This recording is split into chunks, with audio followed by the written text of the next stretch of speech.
afternoon, everyone. Thank you for tuning in to the Voice of New Beginnings for our Wednesday Words of Encouragement. As I told you at 11 o'clock, today we are discussing unity. We are fortunate enough to have some wonderful guests with us here today. We have with us Michael and Angie Penninger. Yep. And we have my beloved husband, Jeffrey Jackson, which it just so happens to be our anniversary today. Oh, happy anniversary. Happy anniversary, guys. So it's extra exciting to be here today.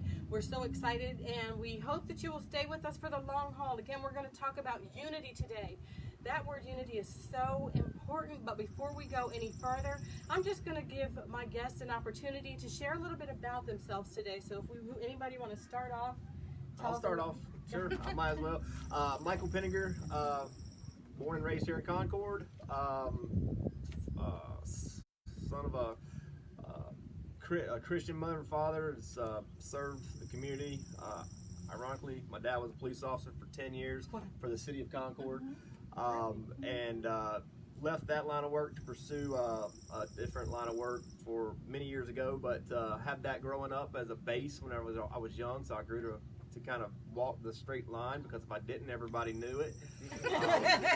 I am a second, not a junior, but in that, everything that I did, my name was the same as his name. So there again, I had to be on my P's and Q's. Had to basically, walk the straight and narrow, which I'm glad that I did.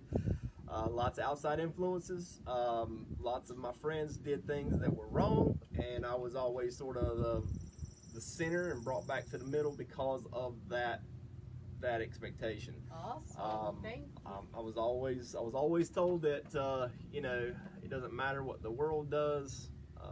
You can do what you can do, and your name is Penninger, and you had to live up to that. There you go. Thank you. Yep. How about you, Ann? Well, I am a teacher. I work in public education and have for 18 years, and I'm a proud public educator. My belief is that children, whether they come in the door having a bad day or a good day, when they're with me, it's time to have a good day and know that they're loved. We actually are parents of 4 kids ourselves. Yep. We hold very high expectations for them, some of which they don't always like, but that's our feeling, that they need to be taught what is right and what is wrong, regardless of what everyone else thinks. And I actually have a grandmother who is a foster mother, who has had many children in and out of her home her whole life, and she's kind of someone that I look up to. She's actually in her 80s, I believe, and has adopted 7 children of her own. And her oldest is 2 weeks older than my oldest. Oh, wow. So, God bless her. Youngest. Oh, excuse me, her youngest. Her youngest is 2 weeks older. Her youngest is 2 weeks older than our oldest. And I think it's very important to put in there that she has adopted and fostered all creeds, all race, all creed. The adoptions that she has adopted, 2 African American children, also 2 Hispanic mixed children, and as 1 Hispanic child that's on her, is just Hispanic. Yep. Right. And 2 special needs as well. Yeah. So, Awesome. yes, we've had lots of experience, Kind of neat. many different things within our families. And how about you, Mr. Jackson? Well, 2 thumbs up. Today is 8 years of anniversary. That's just one of the major accomplishments of my life. Yes. And here's my wife. My background is that I'm a preacher's kid, so I understand when Michael talks about walking a straight line. Yes. That's right.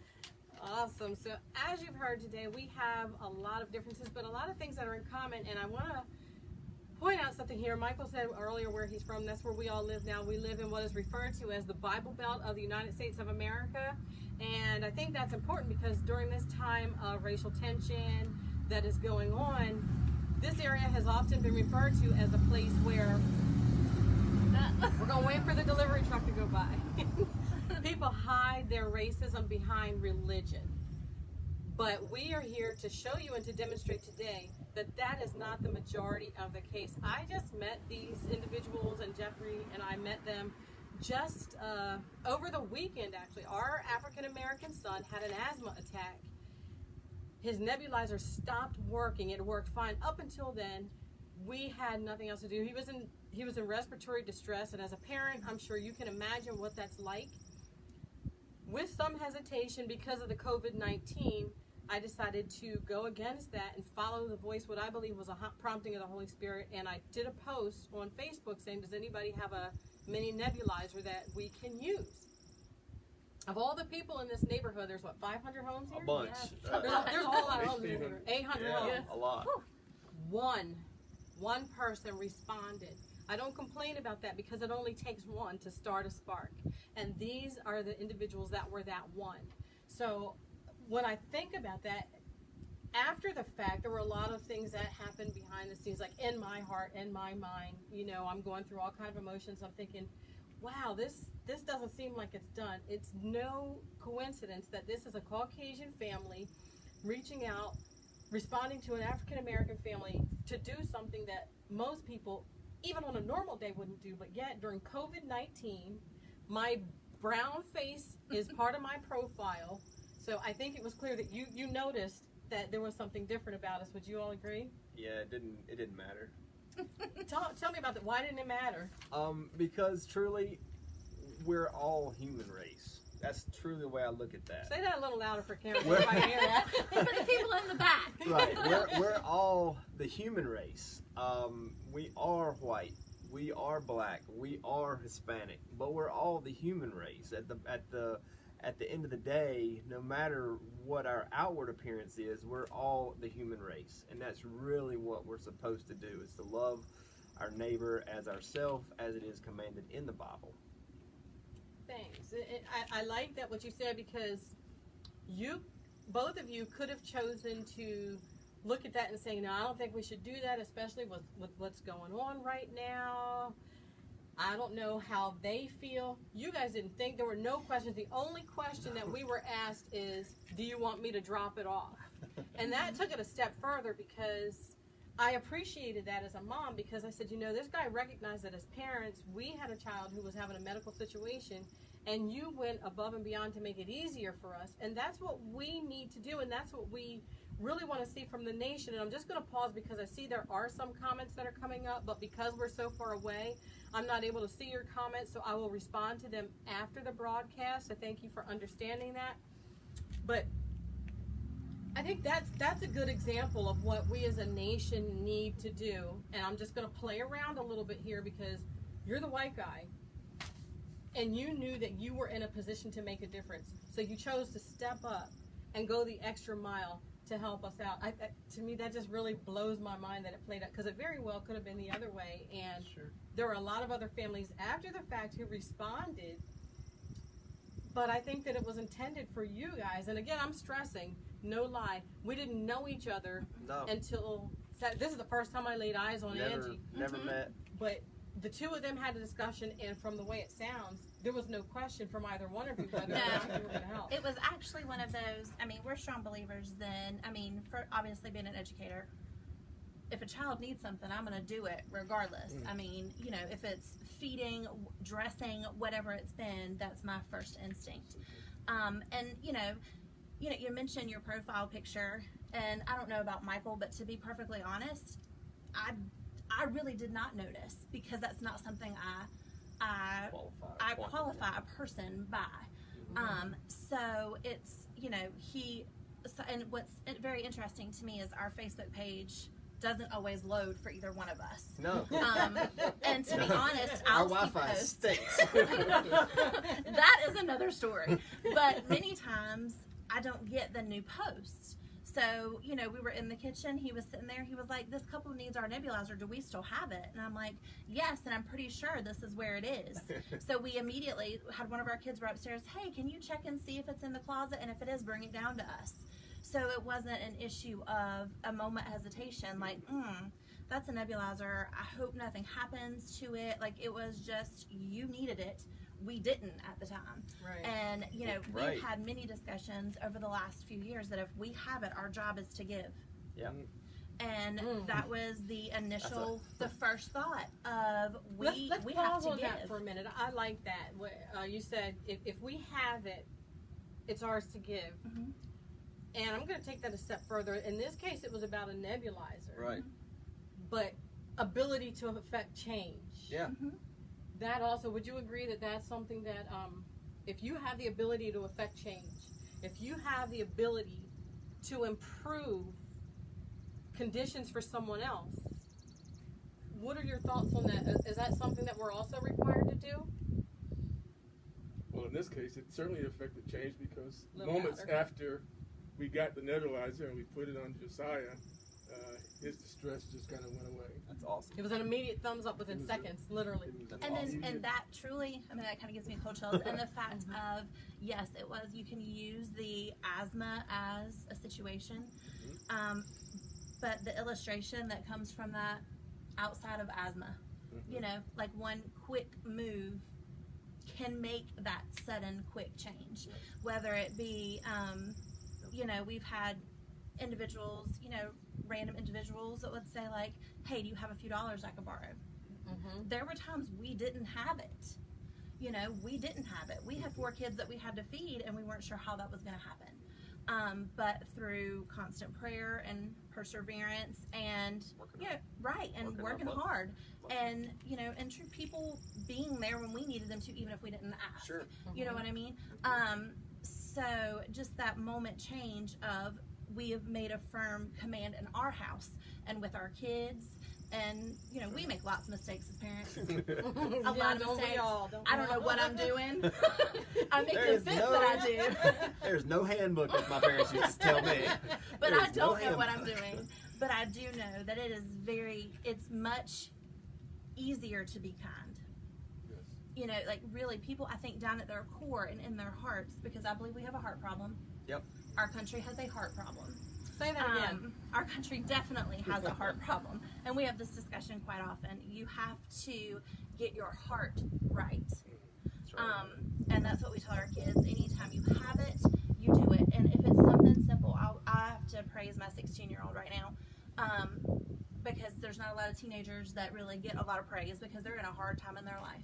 Yep. But our daughter is very specific to, we don't allow her Facebook. We try to, I guess, shelter her in a lot of ways. Yes. She's not allowed to do things that her friends are allowed to do. She's not dating. No, we don't allow that at this point. I don't know when we will. The standing rule is no earlier than 30. That's the standing rule. We might Let's see fudge how our We that may, I don't know. We might fudge our a little bit. But she's very specific in her Instagram that she will post typically once a week, what prayer requests do you have? Awesome. And if nothing else, you know, there are times you feel like I don't know what to do, but first place to start is prayer, because if somebody's heart needs you to pray for them. That's right. That's right. I agree with that wholeheartedly. And when we think about that, you pray, but if you're really committed to affecting change, if you're really committed to making a difference, one thing I said in the post last week was, if you start something, you see it through. You don't start it and then stop it. If you know that you don't have the ability, get your contingency plan in place, because prayer in and of itself isn't always going to do something. That's right. So prayer requires action, That's right. and it means that we have to work together, and it brings it back to that unity. That's right. You may be a timid type person, but an awesome prayer warrior. So you're praying, and you share that prayer request with somebody else, and then God puts it in my heart to act. And because I'm bold, I guess y'all probably figured that out. Like It's all right. she reached out again. Look, man. But It's all good. I am, and so I think it's important for us to recognize our limitations, recognize our strengths, and realize that we all can play a part. And the beauty of it is, when we're so committed, we can play the part that fits who we are and how we were made. That's right. And that brings in the unity, and that comes to, like, with unity, I think of you understanding one another. Sure. So We're all human. That's right. that's right. That's exactly right. We have to understand who one another is, Well, comes the delivery truck again. and understand that we're going to wait for this FedEx truck. Round 2. And when I talk about understanding who we are, is one, understanding first who you are and recognizing that I'm also a preacher's kid. Okay. So although he's a PK and I'm a PK, it doesn't mean that I know everything about him and his Sure. experience. Absolutely. Your dad was a cop, my uncle was a cop. Mm-hmm. It doesn't mean that we are all going to be the same. Correct. You work in education, I work in education. Mhm. It doesn't mean, but wow, look at how all these little connections Yes. are here. It's just Yeah. blowing my mind talking. Yeah. But one, first understanding yourself with what your strengths and limitations are, but then understanding that somebody else has a different experience, That's right. and taking the time to really get to know that Yes. person and listening to one another. That's right. The That's right. differences are okay. That is a very hard lesson that a lot of people have, I think, struggle with. It's so much easier to pick out. I think in the majority, This is like delivery day galore. I think in the majority, it's so much easier for people as a whole to pick out differences. And I think that's why, I think a lot of that is why that we see what we see. I think that it's hard to say, hey, I'm vulnerable, or hey, I'm like you, or I'm like them, or or you're like me, or whatever. Hey, we all struggle with this or whatnot. I think that's I think people in general struggle with that. I think it's a whole lot easier to say, well, I've got this and you don't, as opposed to, well, and that's just a very, very generic example, but I think that unity and togetherness is awesome. I think that's where it obviously needs to be. I think this country would do a whole lot better if we look for the common factors and the what do we have alike. I mean, you turn on any news channel, I don't care whether it leans right or left, it doesn't matter. It has a divisive narrative, no matter. Yep. I agree. And I don't like that. I don't want that. I don't like that at all. One of the things I say, I'm a foodie, Okay. and like I am too. so much in life. Everything in life, I can connect it to food. Sure. And when I see what's happening now, I look at, there's all this division because you're different than me and I'm better than you. But Right. take a plate of food. Imagine a plate of food that has all green on it or all orange on it. It's going to be kind of boring, and after a while, I'll just skip eating. That's right. But when you put the orange carrots in with the green broccoli and the brown beef, and put that brown beef next to some stir-fried chicken on it that has like the white flesh, I'll say, just for the Right. purpose of this conversation, Yes. you Right. got the brown meat and the white meat. Right. It makes it so much better. The flavors are more That's enhanced, right. but yet it's all food. So That's there's right. still that common underlying factor. We That's right. notice the things that are different, but when we take the time to really work together, we notice we have a lot more in common than is different. Because if you take that plate of food analogy, it's all the varieties that make it exciting to come down to the table. That's right. But at the end of the day, it's all a source of nutrition. It's all going to fill you up. It's all going to give you that sustenance to help you to go forward the next day. And that's how it is when we're talking about life. It's those things that are alike but are also different that are going to sustain us and that are going to propel us forward. But we won't know that if we don't take the time to find it out. That's right. So we have to work on you as understanding one another, but then I'm playing on words and letters here. Inclusion. Sure. Including other people, because we have to get different perspectives. If That's you right. talk to the cop only, you're never going to find out the other side. Mhm. If you talk to the citizen only, you're never going to you're never going to learn the other side. I We mean, tell our children that there are three sides to every story: Mm. his side, your side, and the truth. That's right. Because Mhm. That's right. there's everyone has their emotions built into things. That's right. So we try to remind them that and as you think through something, human nature, maybe you add a little thought in there that you thought would have happened. So I feel like we Mhm. always say that it's important to hear and listen to what everyone is saying. Right. Because that's what we trust. Sure. Yes. Exactly. We trust the truth. That's Yes. right. That's right. mhm, mhm. And we know when we've heard it, and we know when we've not heard it. Yeah. Right. Exactly. Yeah. And I'm going to tell you, I've had this conversation with my kids so many times. They'll just be, and I say, look, stop. You have how many ears? You have how many mouths? Doesn't mean you do twice as much listening as you do talking. Right. And that makes a big difference. And I think that it's so simple of an analogy, but it's so true. We can learn so much by just listening. Just listen. I agree. And when you talk about listening, that helps them to build relationships. Absolutely. Because I could have looked at you, you could have looked at me, or anyone sitting here, and we could have and had no clue what we would be missing out on, or the impact that we could hopefully and prayerfully be making right now. Right. Because here it is, this group of strangers has come together, coming from different walks of life, but yet still having shared experiences. And at the end of the day, this is what saved my son's life. This is what saved our son's ability to think clearly, because we all know that here comes another truck. When your brain is deprived of oxygen, those brain cells begin to die, and it inhibits your ability to think clearly. My son could have ended up with, if a severe asthma attack, best case scenario, some brain damage, worst case scenario, loss of life. And that's, again, what's happening here. They had something that they didn't withhold because they saw a need that could make a difference. And that's what we're seeing in society here, and we've talked about before. White people have got to stand up. Right now, you're in a position to help. You got to stand up and help make that difference. Don't withhold what you have that can make a difference, that can save a life. And we're talking literally save a life, or figuratively saving the quality of somebody's life. And what you have is that ability to exercise your voice and use the power contained within your voice when you see things that are going wrong. Speak up.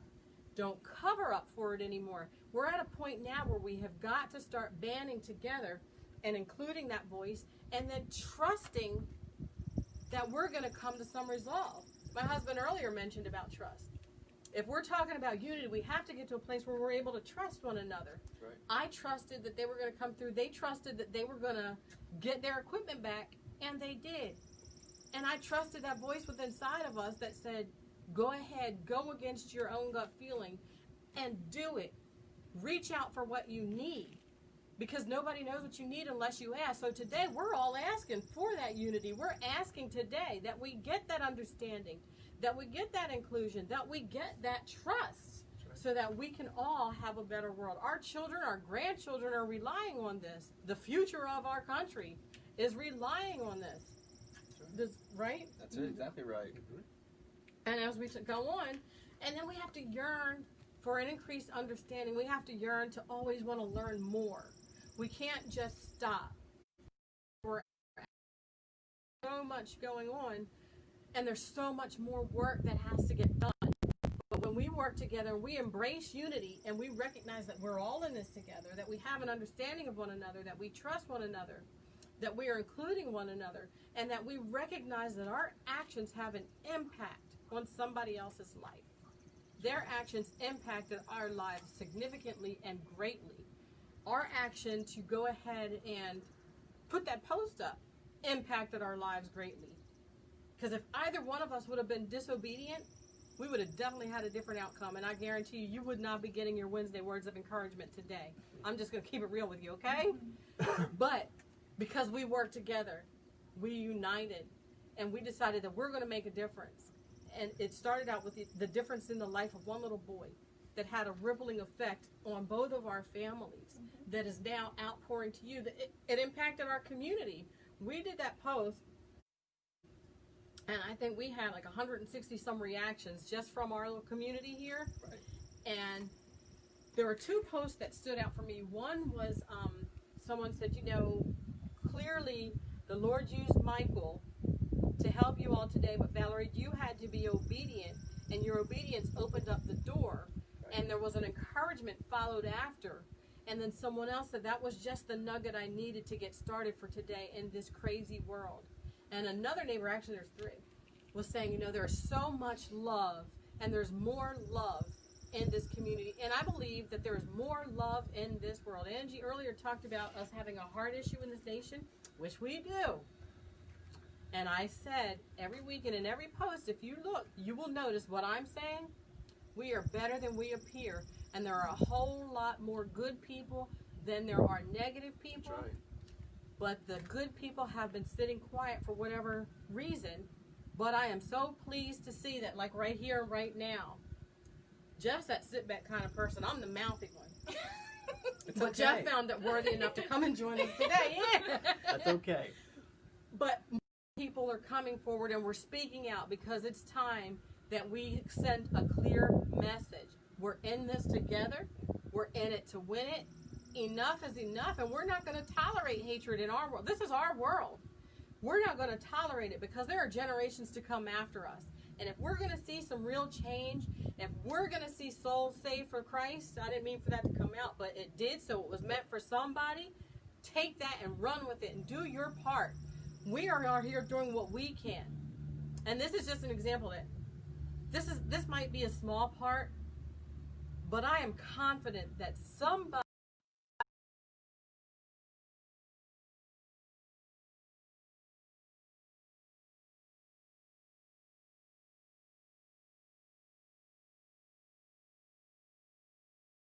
initially to reach out and call them and say, after I had already asked them for so much and they'd done so much, I was afraid to say, hey, would you guys want to join me on my Facebook Live? But God used yet another stranger at the flip of a coin to put us in the right place. I overheard a gentleman in his truck, so I don't know who you were, but if you were at R&R and you were that man sitting in that pickup truck and I overheard you say, I know this is late in the evening and this is a late notice call, God bless you and thank you because the Lord used you to speak to me to get these guys here today for all of you. So, again, we're talking about unity. Understand one another. Include one another. Recognize that your actions, what you do and don't do, what you say and don't say, has an impact on someone else. Trust. You have to start trusting somebody. Trust your inner feeling. Because those of you who are out there acting up, you know what you're doing is wrong. Every man is made of good and evil. So it is in you to know that what you're doing is wrong. You have an opportunity to rise up and turn that around. And then yearn to be better. Yearn to learn more. That is delivery number 3. I want to know what everybody's like. So as we begin to wrap it up, I'm just going to ask if my guests have any final comments that they would like to say, anything that they want to share directly with you, or anything that you want to say about yourself. We'll start off with, you want to go first? Okay, Mike, you're on. So I'll try to keep it brief. In preparation for today, I did some praying. I did some just thinking through the little outline of today's meeting. Not really knowing what to expect. I'm usually not initially very good at these kind of things, but once I get settled and comfortable, I start talking and then don't shut up. So I'll try not to do that. But but I did some research and I did some reading and I'll wait for that truck to go by now. Same truck. That's oops. Yeah. Wow. So I looked for some things that would be applicable here, and I just want to share this with everyone.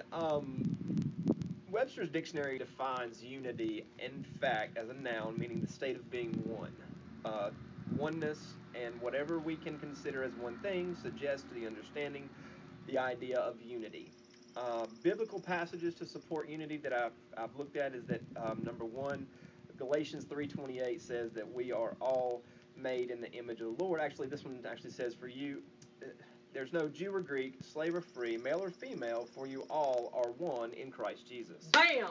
And that is very powerful. Also, this one is the one that I was getting ahead of myself on. This is Genesis 1:27, and it says, so God created man in his own image. He created him in the image of God. He created them male and female.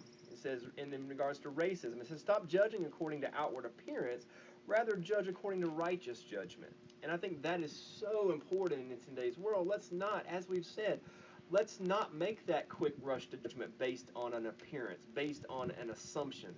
Let's open dialogue. Let's talk. Let's find out each other. See what we're about. And then if you don't like something about somebody, work through it. That's what you're supposed to do. You're not supposed to shut them down and point out their differences.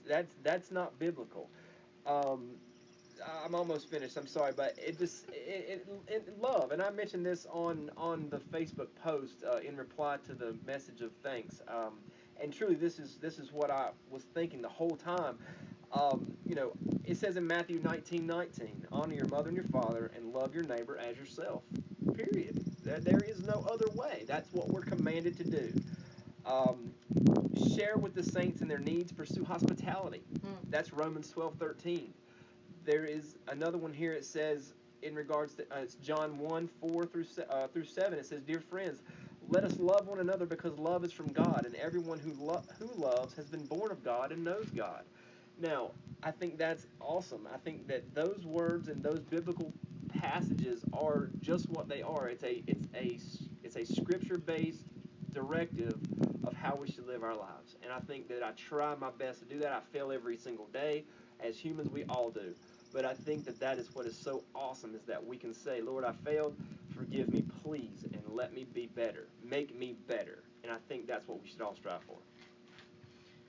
Something I want to add to that, and as we talked about these before we came, and being prayerful and finding the right words, you don't always know exactly what words to say. But I think it's important to remember that trauma does a lot to people's judgment, people's guidance, and people's perception. And I feel that to remember that while we may not always have the same experiences as what you may have, it's important to know that through trauma, you need to give people a voice. And in saying that, you need to take the time to listen to what it is that is causing their reaction and is causing their feeling. And, like we've said, a lot of people may never crack open the Bible, but for us, we want people to see Jesus through us. And like when you mentioned on our Facebook post that we were your angels that evening, I don't look at us that way. I look at us as we were just being obedient and doing what we needed to do, and knowing that your baby had a problem, and if it's something that we could do anything to help with, that's what needed to be first and foremost in our As mind. I said, there is no other choice. There is no other way. It doesn't matter. And I mean that. Well, I like the fact that you mentioned that America has a heart condition. Yes. Number one. Number two, I like the fact that it's instructed that it was the youth and the needs of the youth that brought us together. Yes. My young son, your young daughter, many of the people that we're seeing on nightly TV now who are expressing heartfelt emotions Yes. about man's inhumanity to man. Right. It's instructive that the youth are the ones who are having to carry the torch and lead the message. And that is not lost on me. In fact, it's multiplied as I see in you the love, the heart that was brought out to help protect one of our youth. And so I would say to anybody who's listening here, who's looking at this situation that we're in right now, the protest that is going on, you see a lot of young people. They feel they have a heart condition, and it's all positive. They have a heart condition that yearns for something new, something better, and it's our goal as their parents and elders to help lead them in the right way to achieve that goal. That's right. I want to thank you for helping to save my son. Absolutely. You're very Thank welcome. you for allowing us to do what God instructs us to do. So, viewers, as you are watching today and as we wrap up, I want you to bear in mind, remember, we are in this together. We have to promote unity, understand one another, include one another. Remember that what you do or don't do, what you say and don't say, has an impact not only on you, but on someone else, both for in the present and in the future. Trust that gut feeling. Trust the truth and go forward so that you can make a difference and then yearn to do better.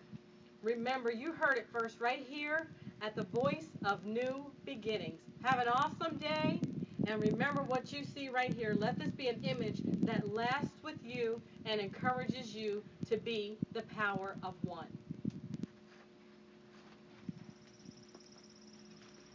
Bye. Wow, this doesn't want us to end. You guys must really like this.